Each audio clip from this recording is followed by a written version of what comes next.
ఓ మాట వినండి దేవుని ప్రజలారా, దేవుని మాటకు లోబడడం మన వంతు, లోబడిన దానికి ప్రతిఫలంగా ఆశీర్వాదం ఇవ్వడం దేవుని బాధ్యత.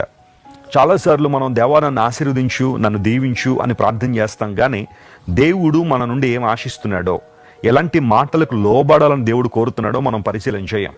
అయితే దేవుని బిడలంగా, క్రైస్తవులంగా మన హృదయాల్లో ఉండాల్సిన ఒక ఆలోచన ఏంటి అంటే, ప్రతిరోజు నేను దేవునికి లోబడాలి, ఆయన మాటకు, ఆయన చిత్తానికి తలొగ్గాలి, సజీవ యాగంగా నన్ను నేను దేవునికి సమర్పించుకోవాలి అని ఎవరైతే దేవుని వైపు చూస్తారో ఖచ్చితంగా వారి జీవితాల్లో దేవుడు గొప్ప కార్యాలు జరిగిస్తారు. అబ్రహాముకు దేవుడు వాగ్దానం చేశాడు, నేను నిన్ను ఆశీర్వదిస్తాను, నిన్ను గొప్ప జనంగా చేస్తాను, నువ్వే ఒక ఆశీర్వాదంగా ఉంటావని దేవుడు చెప్పిన ప్రతి మాట కూడా అబ్రహాము జీవితంలో ఆయన ఆశీర్వాదాలు కృమ్మరించడం వలన ఆ నెరవేర్పును మనం చూడగలుగుతున్నాం.